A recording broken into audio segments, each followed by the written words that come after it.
In this video, I want to take a look at higher order partial derivatives. If we got a function f of x, y, it has two partial derivatives, the partial with respect to x and the partial with respect to y. Now I need to introduce some different notation that you'll find used in various textbooks. This is what I used in the previous video. It looks more like Leibniz notation, right? The d dx, or partial f, partial x. But there's also this subscript notation that is used. So f sub x of xy is the partial of f with respect to x. F sub y is the partial of f with respect to y. And I'm putting the of xy here, although I generally leave it off over here, to indicate that these are indeed functions of x and y still. You take the partial derivative, you still get another function of x and y. So that function now, fx, should have partial derivatives with respect to x and y. Likewise, fy should have partial derivatives with respect to x and y. So we can take partials again. And this is like, back in Calc 1, you had a function, you took the derivative, and then you took the derivative of the derivative. We called that the second derivative of the function that you started with. Right? So these will be second partial derivatives. And here we go. So this is just the notation of it first. So the first two that I have here are partial derivatives of fx. So you start with f, you take the partial with respect to x, and then do it again with respect to x. Or take the partial of x with respect to x, and then do it with respect to y. So the way this is notated in the subscript notation, this would be fxx. This one would be fxy. In this notation, you're reading from left to right. You started with f, you took the partial with respect to x, and then you took the partial with respect to y. Now, in the Leibniz notation, we apply the derivative operator on the left side, right? So we started with f, and we applied partial with respect to x, but we write that on the left side. So then when we take the next partial, we write it on the left side. Right? So these stack up on the left sides here, where these were tacked on the right side. But anyway, this is generally written partial squared f, partial x squared. Now the partial here with respect to y, so this is first with respect to x, and then with respect to y, ends up being written this way, partial squared f, partial y, partial x. These read right to left, right? This is the first one that was done, and then this is the second one that it was done. And this is just because of the way we apply operators, names of operators on the left side. So fxy is the partial of f with respect to x, and then with respect to y. So those are the two partial derivatives of fx. Now the two partial derivatives of fy. So take the partial derivative of fy with respect to x, which I would write in the subscript notation this way, fyx. In the Leibniz notation, I would write it as partial squared f, partial x, partial y. Again, these are reverse order from those because they've done them in the reverse order. Y first and then x. And then you've got the partial of y with respect to y, right?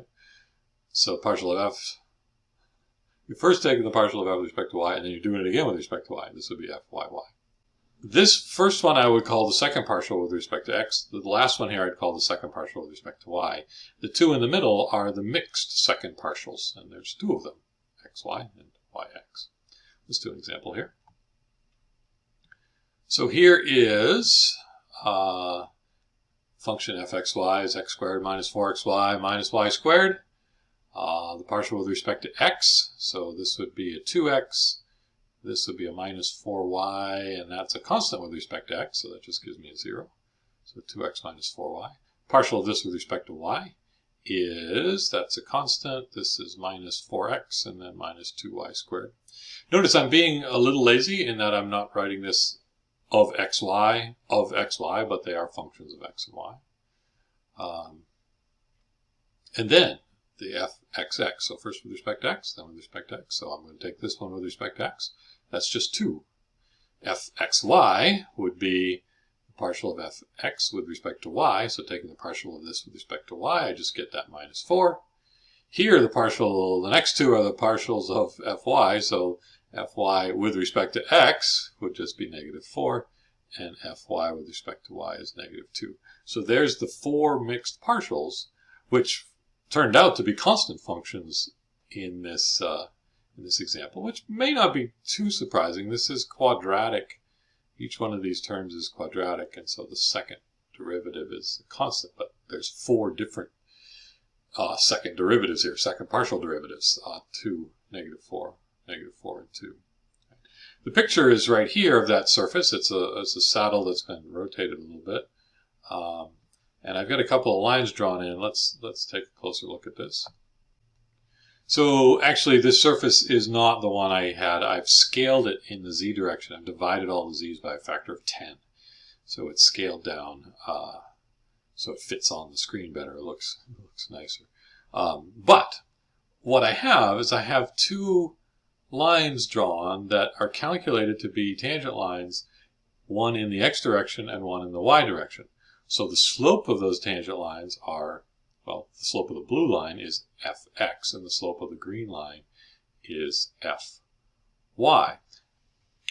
And I have this set up so that I can slide, I have a couple sliders that change the point on the surface that I'm looking at. So the first slider up here is the x-coordinate that I'm changing, and the second slider down here is the y-coordinate. Okay. Now what I want to do is I want to look at what happens to the slope as I move one of these sliders. Right? That is, if I'm changing this first one, I'm changing things in the x direction. Focus on the blue line there. The blue line is changing its slope as I change x. So there is a rate of change in which that slope changes, right? The second derivative in the x direction is looking at how the slope in the x direction is changing. Right? So looking at the blue curve, the slope of the blue curve, and how is it changing as I slide in the x direction is what the second derivative is telling you, second partial with respect to x. Now on the other hand, you could look at the green line, and the green line, the slope of the green line is the partial of f with respect to y. So as I'm sliding in the x direction, I could be looking at how the slope of the green line is changing. That would be fyx. That would be the partial, that would be the rate of change in the slope in the y direction as I move in the x direction. So that's the mixed partial fyx. Now, I could grab this slider down here and move in the y direction. So as I move in the y direction, notice, let's look at the green line first. The slope is changing as I move in the y direction.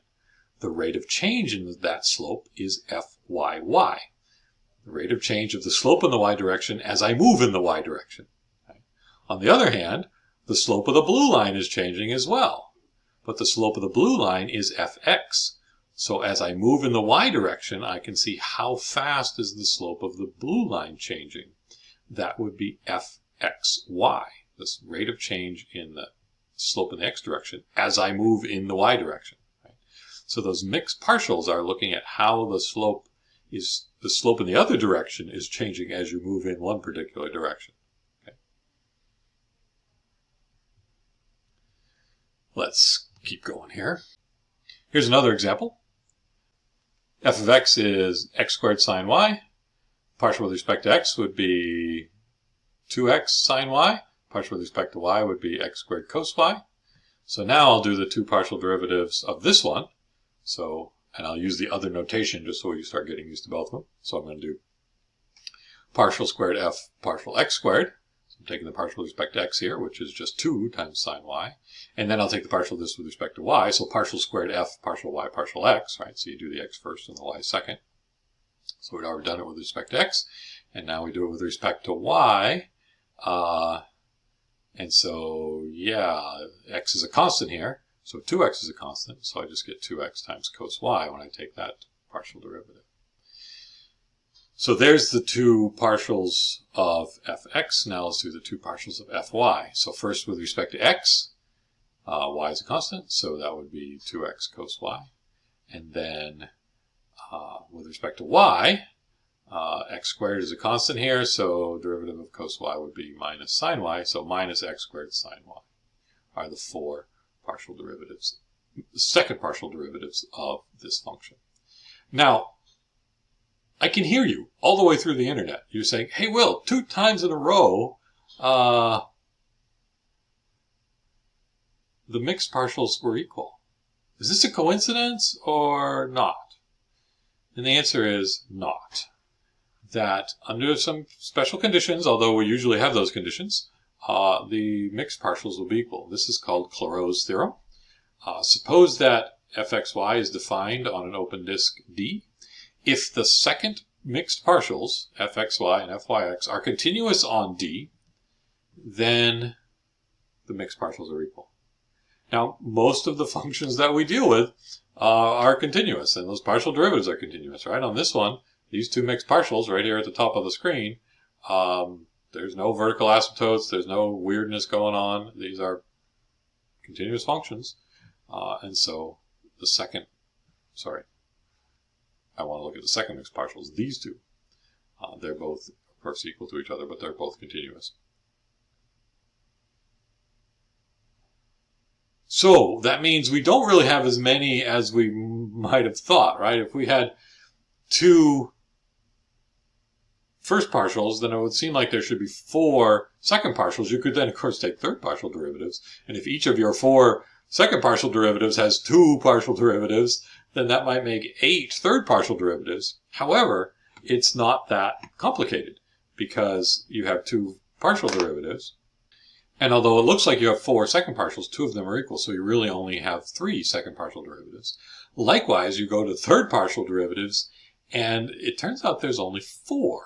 This is with 2 variables. There's fxxx, there's fxxy, fxyy, and fyyyy. That is, you could have all 3 x's, or you could have 2 x's and a y in any order, right? fxxy is the same as fyx, or yxx, right? Any combination, any order of 2 x's and a y turns out to be the same. Likewise, 1x and 2 y's in any order you want. Those 3 mixed partials, I think there's 3 of them, because you can have the x in the first position, second position, or the third. All 3 of those will be the same. And of course, you got fyyyy. So where you thought you might have had 8 third partials, you actually only have 4. Now, we can do the same thing with 3 variables or even more, and it gets more complicated just in the number of mixed partials you could have, right? So a function of 3 variables would have 3 partial derivatives, partial with respect to x, with respect to y, with respect to z, and then each of those has 3.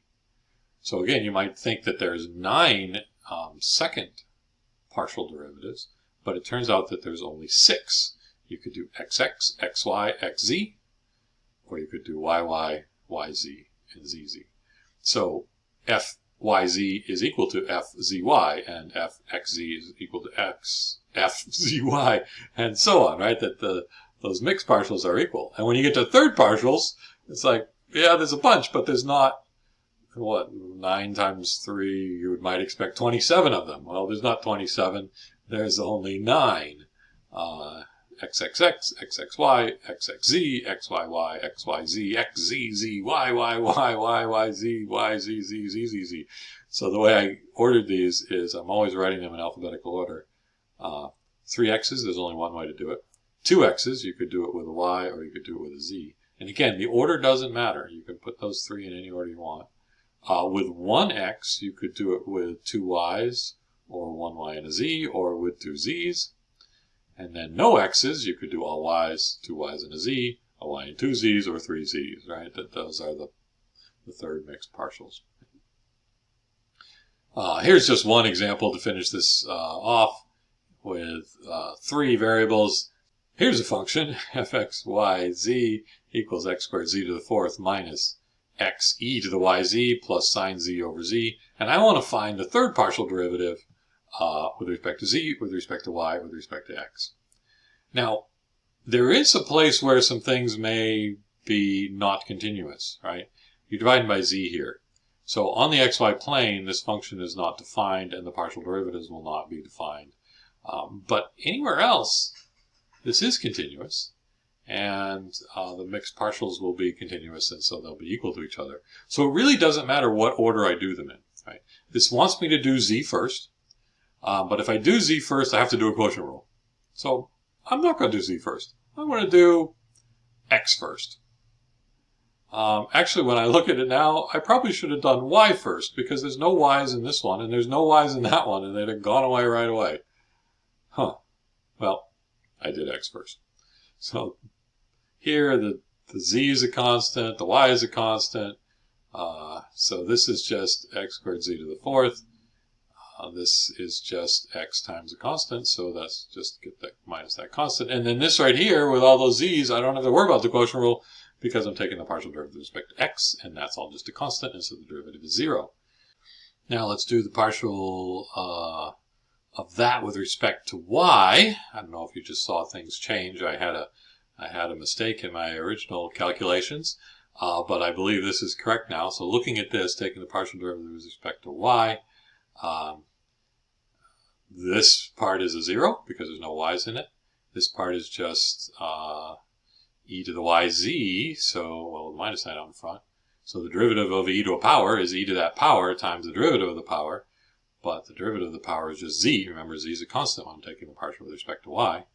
And so, so the z pops out front, and I got minus z e to the yz. Now I'm going to take the partial of that with respect to z. This is product rule now. So think of it as minus z in the exponential there.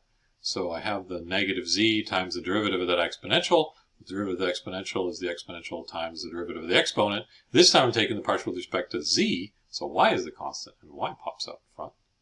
And then I have the derivative of z times the exponential. So first I did the z first times the derivative of the second, and then I have to do the second times the derivative of the first, and that's what this is here.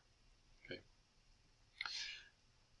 They asked me to do z, y, x, and what I did was x, y, z. I did them in the other order, but since everything here is continuous, I am confident that this order is the same as the order asked for. Right?